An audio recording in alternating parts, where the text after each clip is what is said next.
Hello student, नमस्कार। निबंध लेखन हम आपके लिए लेकर आए हैं। बहुत ही इम्पोर्टेंट महाकुंभ मेला।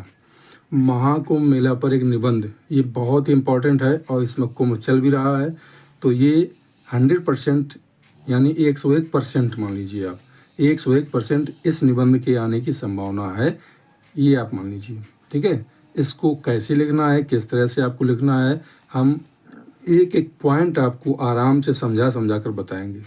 ठीक है, तो ज़्यादा देर न करते हुए हम इस निबंध को शुरू करते हैं।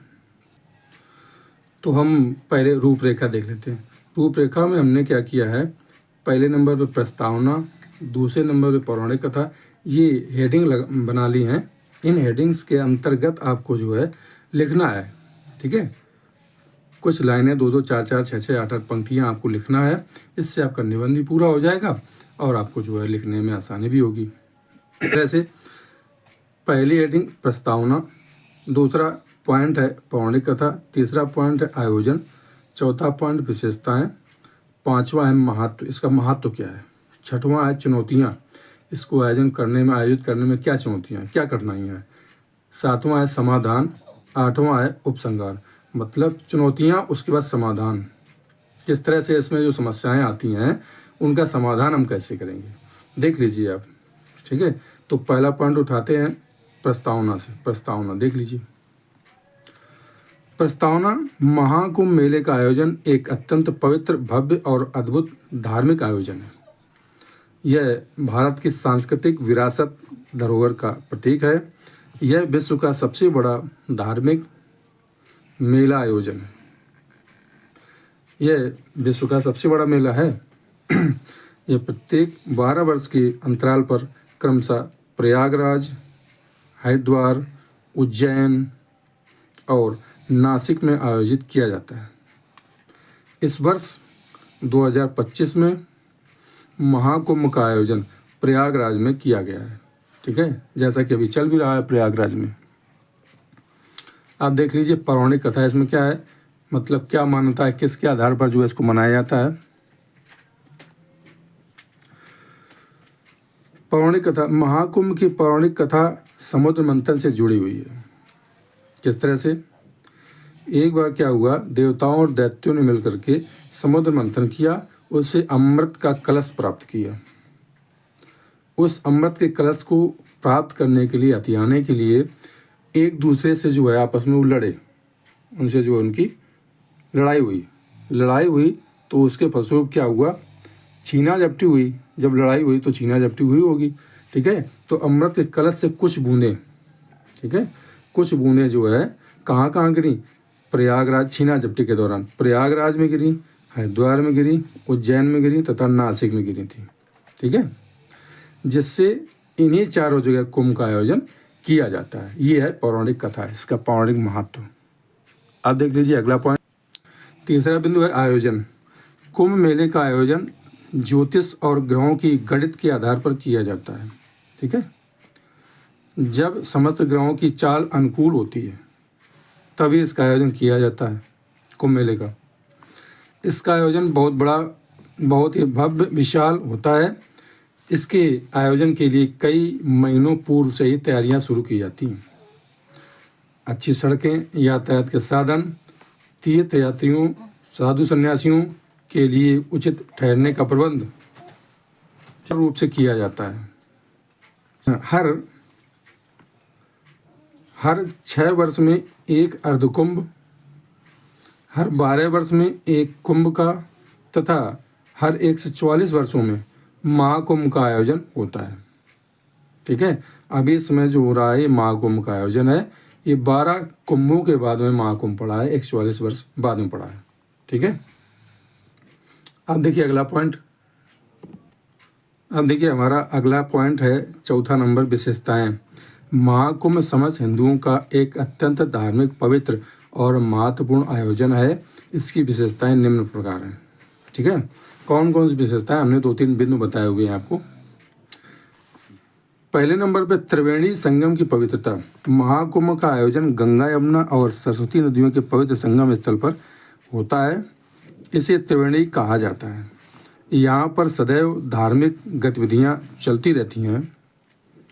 इसे अत्यंत पवित्र, शुभ और मोक्षदायक माना जाता है। ठीक है त्रिवेणी।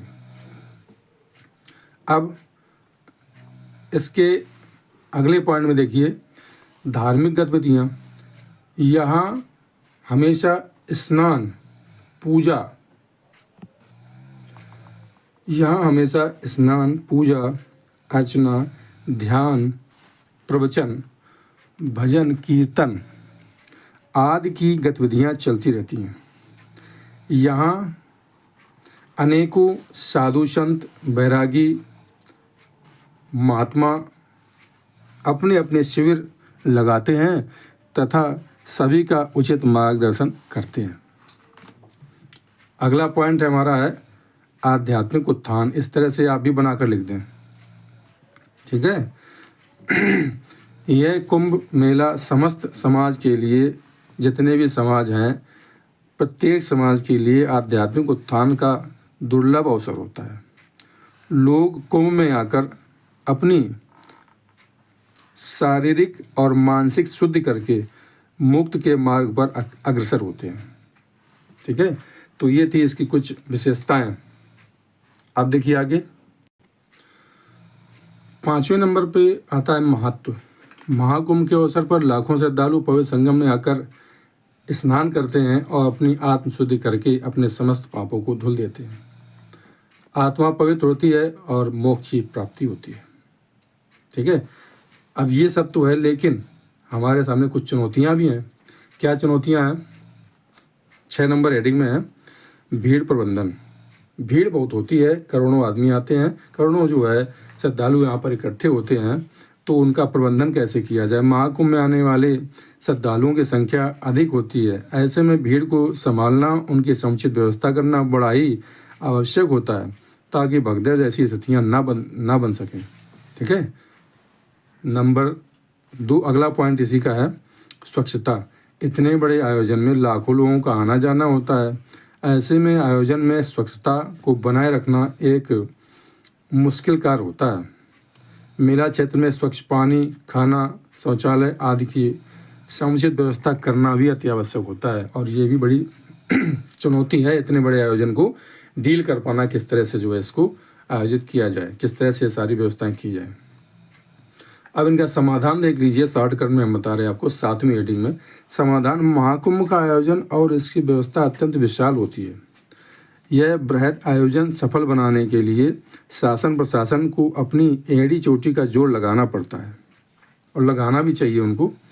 तीर्थ यात्रियों, साधु संतों, भक्तों तथा आने जाने वाले समस्त श्रद्धालुओं की सुरक्षा, उनकी आवागमन, निवास, भोजन, शौचालय, पेयजल की व्यवस्था आदि को सुनिश्चित करते हुए धर्मशालाओं, होटलों, तंबुओं आदि की समुचित व्यवस्था बहुत ही आवश्यक होती है। ठीक है, अगर ये व्यवस्था हो जाए तो सारी समस्याओं का हल हो जाएगा। और श्रद्धालुओं को, भक्तों को भी चाहिए कि वो शासन प्रशासन का सहयोग करें। ठीक है, व्यवस्था बनाए रखने में। ठीक है, तो सारी समस्याओं का हल अपने आप हो जाएगा। भीड़ प्रबंधन की महती आवश्यकता होती है। ठीक है, भीड़ प्रबंधन की महती आवश्यकता होती है। भीड़ को भी चाहिए कि जो है शासन प्रशासन का सहयोग दें और जो है व्यवस्था बनाए रखें। अगला पॉइंट है उपसंहार यानी निष्कर्ष लास्ट में। तो अंतिम पॉइंट बचता है उपसंहार। आप इस तरह से लिखेंगे, 6-7 पॉइंट लिख दीजिए आप, और लगभग 2-2.5 पेज में, 3 पेज में आप अगर लिख देंगे तो आपको पूरे नंबर मिल जाएंगे। बहुत इंपॉर्टेंट है, ज़रूर आएगा, क्योंकि इस समय चल भी रहा है, महाकुंभ चल भी रहा है, और ये मोस्ट इम्पॉर्टेंट जो है टॉपिक में से एक है। उपसंहार में देखिए, महाकुंभ मेला न केवल धार्मिक दृष्टि से महत्वपूर्ण है, बल्कि सामाजिक व आर्थिक दृष्टि से भी इसका बहुत महत्व है। ठीक है, क्योंकि मेला जो है बहुत बड़े परिक्षेत्र में लगाया जाता है, बहुत बड़े परिक्षेत्र में होता है। यहाँ पर जो है देश विदेश से लाखों पर्यटक आते हैं। इससे जो है सरकार को जो है आर्थिक लाभ भी होता है। यह मेला हमारी सांस्कृतिक आध्यात्मिक धरोहर का प्रतीक है। यह हमारी सामाजिक एकता, समरूपता, आध्यात्मिक चेतना का द्योतक भी है। ठीक है, ये जो मेला है, महाकुंभ मेला, ये जो है बहुत कई मायनों में हमारे लिए बहुत ही महत्वपूर्ण है। तो हम सभी को चाहिए कि हम सभी एकजुट होकर के मेले में अगर भाग ले रहे हैं, सब कुछ कर रहे हैं, ठीक है, इसको धार्मिक आयोजन मानते हैं, धार्मिक आयोजन है भी, तो हमें जो है शासन प्रशासन का बहुत ही अच्छी तरह से उनका सहयोग करना चाहिए ताकि व्यवस्था ना बिगड़े, ठीक है। तो इस तरह से अगर आप लिख देंगे इसको, ठीक है, तो आपको पूरे नंबर मिलेंगे। बहुत ही शॉर्टकट में हमने आपको बता दिया है। तो शॉर्टकट तरीका हमने आपको बता दिया। निबंध लेखन में बहुत इम्पॉर्टेंट है, ये मोस्ट इम्पॉर्टेंट है, ठीक है, ये ज़रूर आएगा। इसको आप इतना तैयार कर लें, शॉर्टकट में हमने बता दिया आपको, 5 मिनट के अंदर हमने आपको बता दिया है। आप इसको तैयार कर लें, इस तरह से आप जो हेडिंग डाल लें, उन पर जो है 2-2, 4-4, 6-6 लाइनें आप लिख दें, 1-1, 2-2 पैराग्राफ, ठीक है, तो आपको पूरे नंबर मिलेंगे। तो अगर वीडियो पसंद आया हो तो प्लीज़ वीडियो को लाइक कर दें और हमारे चैनल को सब्सक्राइब कर दें। तो चलिए मिलते हैं अगली वीडियो में, तब तक नमस्कार, जय हिंद, वंदे मातरम। Thanks for watching.